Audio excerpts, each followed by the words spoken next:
back now. Get ready to welcome back Helen Shivers and Carla Wilson in the newest, I Know What You Did Last Summer, currently showing in theaters. https://www.usatoday.com/story/life/I-know-what-you-did-last summer-is-getting-a--146/097445770.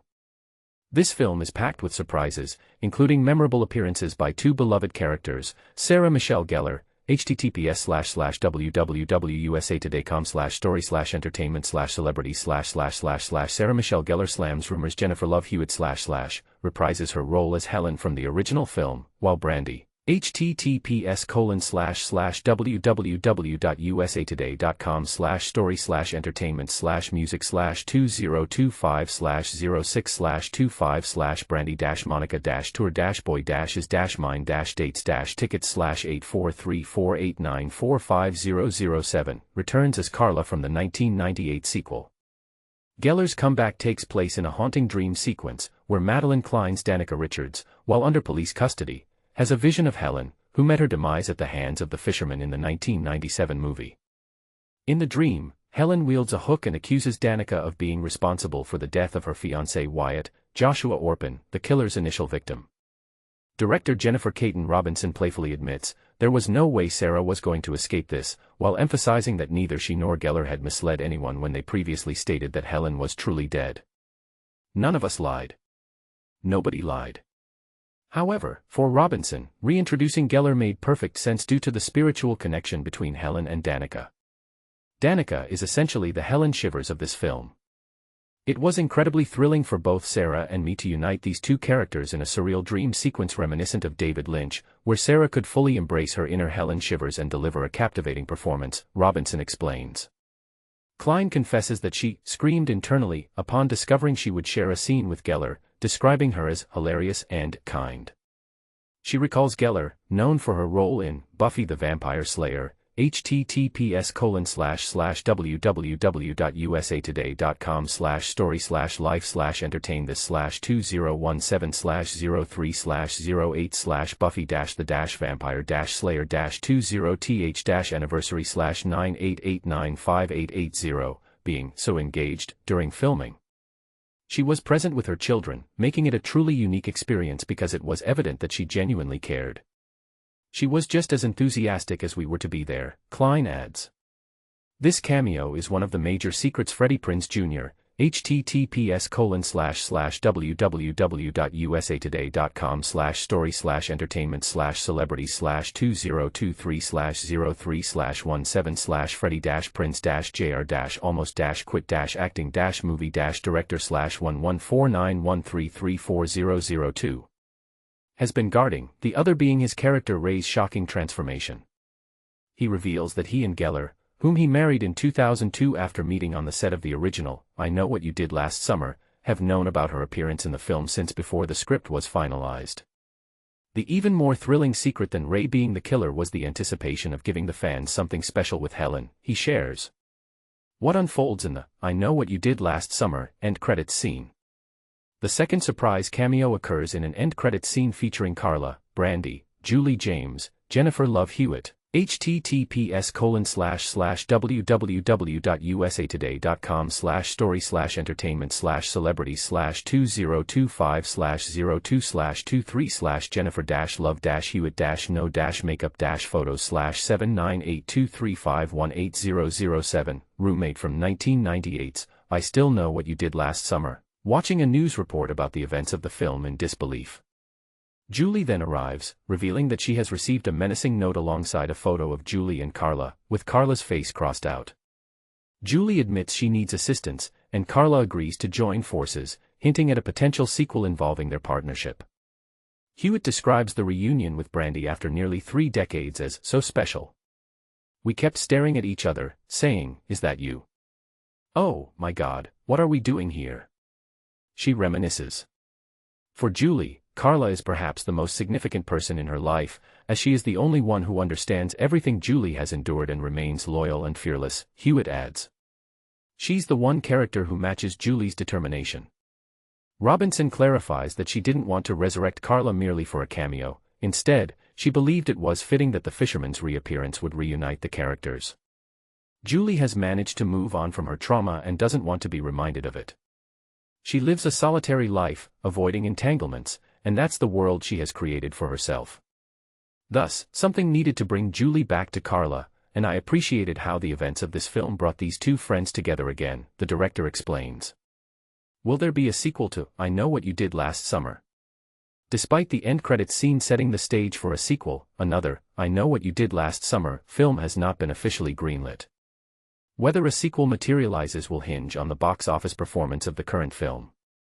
However, Robinson asserts that she has a clear vision for the next installment and is prepared to make it happen if given the chance. Hopefully, that is something people desire, she remarks. Hewitt also confirms her eagerness to reprise her role as Julie James.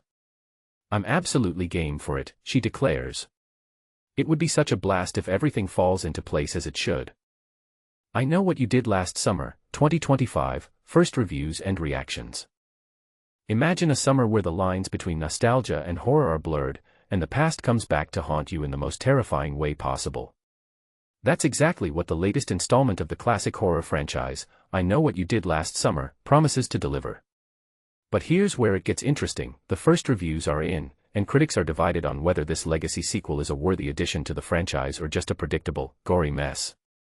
As a slasher film, it's a mixed bag of self-aware humor and overly familiar ideas, but it does what it promises. It's fun to see franchise regulars back, and Madeline Klein steals the show. But is it enough to make it a must-watch for horror fans? Let's dive into the reviews and find out. Almost 30 years after the release of the original, I Know What You Did Last Summer gets a legacy sequel with the same name, and the first reviews have arrived online. The new movie brings back stars Jennifer Love Hewitt and Freddie Prinze Jr. alongside a next-generation cast of characters terrorized by the fisherman. Some critics are praising the movie as a meta-humorous throwback, while others are critical of its lack of originality and worthy scares. Director Jennifer Caton Robinson made the catch of the season with this lean, mean serial killer flick, according to Allison Foreman of IndieWire. But Tyler Tang of Discussing Film calls it a predictable and vibeless summer horror film that will convince you to spend more time outside in the sun rather than watching something so smug, manufactured, and self-satisfied. So, how does it compare to the rest of the franchise? By a small margin, it's probably the best I Know What You Did Last Summer ever, says Matt Singer of Screen Crush. But Dan Bayer of Next Best Picture thinks it's just as mediocre as its predecessors. The movie is gorier than the original, with a higher body count and more gruesome gore. But is it scary? Harpoons have never been more terrifying than they are here, says Allison Foreman. And there are some solid jump scares, mostly in the film's early moments, that might get your heart pumping. But Dan Bayer thinks there's not a single scene that feels particularly scary, and the film telegraphs every jump scare so much that you may not even jump. The kills are vicious, and there's an element to the deaths that adds an extra layer of horrified shock. But Rocco T. Thompson of Slant Magazine thinks there are no great kill sequences. The script is also a point of contention, with some critics praising its self-aware humor and others criticizing its lack of originality and inconsistency. William Bibiani of The Wrap thinks the script is gleefully self-aware, but Matt Donato of Daily Dead says there's an inconsistency with the film's narrative flow and logic building. The movie also has a strong comedic tone, with Madeline Klein making a very appealing heroine thanks to her letter-perfect comic timing. But Dan Bayer thinks the laughs are mostly reserved for asides and throwaway characters, and the film forgets to be funny for long stretches. The returning stars, Jennifer Love Hewitt and Freddie Prinze Jr., are also a highlight of the movie. You'll be aching to see them on screen together as sniping ex-love interests, says Allison Foreman. But Casey Chung of Talking Films thinks Freddie Prinze Jr.'s acting is somehow questionably stiff. So, what are the biggest complaints about the movie? Some critics think it has too many endings, and it gets off to a slow and familiar start. Others criticize its paper-thin characters, heavily telegraphed scares, and overly serious tone. The third act is also a point of contention, with some critics thinking it unravels like nylon line on a broken rod. But despite the criticisms, some fans are already looking forward to potential sequels. I not only enjoyed the movie, but I'll definitely watch any sequels, says Dark Sky Lady of Nerdist. And this is the part where we ask, do we really need another I Know What You Did Last Summer movie? Is it just a case of nostalgia driving the demand for more of the same, or is there something truly original and terrifying to be found in this legacy sequel? Let us know what you think in the comments. But here's the thing, even with its flaws, I Know What You Did Last Summer is still a fun, gory ride that's perfect for a summer evening. And who knows, maybe it'll even start a new trend in horror movies. After all, as the saying goes, you can't keep a good killer down. So, if you're a fan of the franchise or just looking for a scary movie to watch this summer, I Know What You Did Last Summer might be worth checking out. Just don't say we didn't warn you. Freddie Prinze Jr. talks, I Know What You Did Last Summer, and WWE Journey. Freddie Prinze Jr. reflects on, I Know What You Did Last Summer, and his WWE journey. Freddie Prinze Jr. has a cherished memory from his childhood that stands out vividly. Back in the late 1970s, just a few years after the tragic passing of his renowned father, Prinze accompanied his mother on a visit to Universal Studios. The backlot tour was a delightful spectacle, filled with actors portraying the studio's legendary monsters. Wolfman, Dracula, the creature from the Black Lagoon, Prinze recalls fondly. While many children cowered behind their parents in fright, Prinze was captivated. I would ask for hugs, he shares. I even hugged Frankenstein. As time passed, Prinze transformed his childhood fascination with monsters into a successful career in Hollywood, becoming a heartthrob of the 1990s. His charming smile and defined jawline made him a dreamboat for countless millennials, especially in the romantic comedy She's All That. He is also closely associated with the iconic horror series, I Know What You Did Last Summer, a film that solidified his status, along with co-stars Jennifer Love Hewitt, Ryan Phillip, and Sarah Michelle Gellar, who is now his wife, as cultural icons. Prinze Jr. and Gellar were once the epitome of a power couple, but his subsequent years in the entertainment industry have been marked by numerous changes. While Gellar's fame from Buffy the Vampire Slayer kept her busy on television, and helped her gain 4.8 million followers on Instagram, Prinze explored various avenues, including recurring roles in action series, voiceover work in the animated Star Wars universe, and, surprisingly, 2 stints in the WWE writers' room. In the upcoming reboot of I Know What You Did Last Summer, Prinze likely won't be receiving any hugs from the film's antagonist, a faceless fisherman notorious for his gruesome methods. This character returns to haunt a new generation of college students. Prinze and Hewitt will reprise their roles as Ray and Julie, the young couple who managed to survive the horrific events of the original films from 1997 and 1998. Recently, Variety had the opportunity to chat with Prinze via Zoom from his home in Los Angeles. Dressed casually in a burnout t-shirt, he embodied the laid-back Southern California dad he has become. Throughout the conversation, he sprinkled in terms like brothers and mans, sharing insights about maintaining a private life as a public figure, the one Hollywood aspiration that has eluded him, and the price of staying true to oneself in a cutthroat industry. In the earlier films, Ray was depicted as a typical local guy with a sensible head on his shoulders. What can we expect from him and Jennifer Love Hewitt's character, Julie, in 2025? Time hasn't been kind to Ray, Prinze admits. That aspect intrigued me, I've never had the chance to portray that before. Ray is someone who has always worked hard for every dollar he earned. He's in denial about his current state. He's not the tough guy he once was. In contrast, Julie has channeled her trauma into building her career and moving forward in life. Have you maintained a connection with Jennifer over the years? We travel in different circles. I hadn't seen her since we finished the second movie in '98, but we both care deeply about these characters, and that connection was still there. After we wrapped our first scene, we had a moment to catch up, sharing stories about our kids. Honestly, I believe the first scene we share in this film, where Ray and Julie confront the reality of their relationship, is the best work we've done together across all 3 films. I'm genuinely proud of it.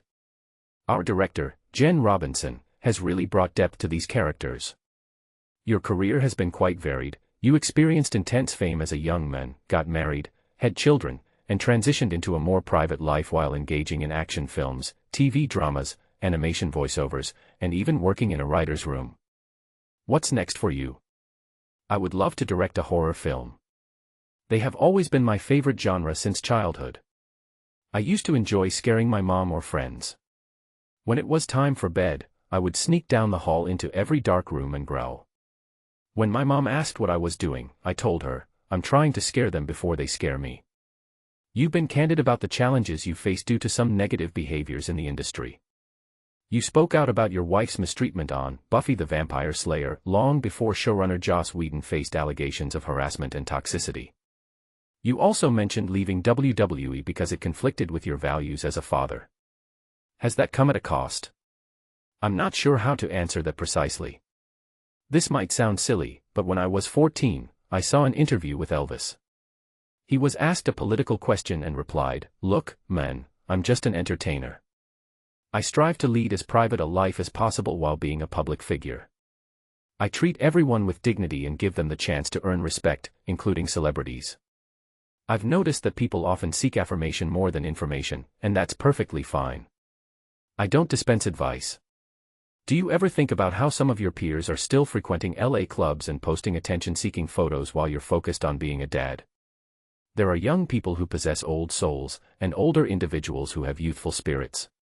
I'm nearing 50. I wasn't aware that my contemporaries were still partying until you mentioned it. I don't keep track of that. I'm not active on social media except for this podcast I host. I genuinely love spending time with my kids. My daughter, Charlotte, is away for the summer, and I miss her terribly. I enjoy hanging out with my son, Rocky, he's quite the comedian. And I love my wife, I married her for a reason. You've been married for 23 years, all while navigating this industry. What's your secret? Marriage is challenging, regardless of the profession.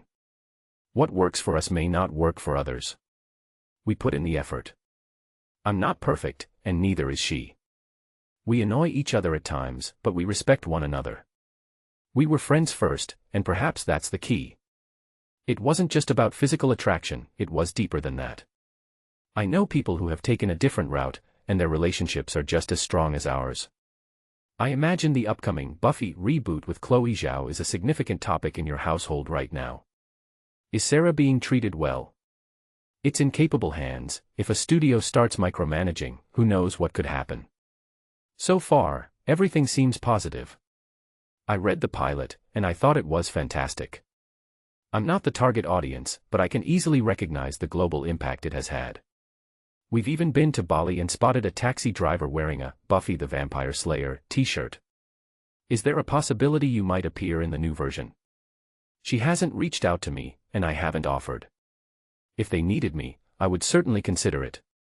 But I believe they have everything under control. This could be your opportunity to portray a monster. Exactly.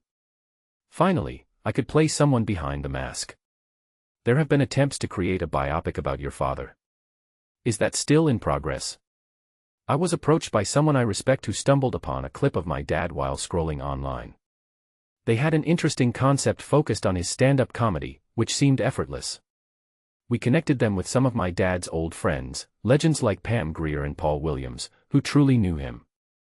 My dad and Pam Grier had a romantic relationship, that's no secret, so I appreciated her time. Unfortunately, the script didn't align with the original vision, and it faded away. If the right idea comes along, we would be open to it as a family. Has anyone suggested that you play your father? No, thankfully. Although I wouldn't be surprised if some executives thought that was a good idea. After all the studios were sold and became publicly traded, the leadership changed dramatically. The philosophies are completely different from when I was starting out. Netflix is set to release a documentary about the WWE writers' room. Will you be watching? I really wish they wouldn't do this. I believe it's too much behind-the-scenes information. I was taught by old-school professionals, and the primary goal of the writer's room is to help the talent succeed. That's the job. If a scene or monologue falls flat, that's on the writer. If it shines, then the talent made it work. You take the blame but not the credit. If the cookie is delicious, let me savor it. I don't want to see how it's made. I'm not hoping for failure, but it's less enjoyable when you know all the secrets behind the magic tricks.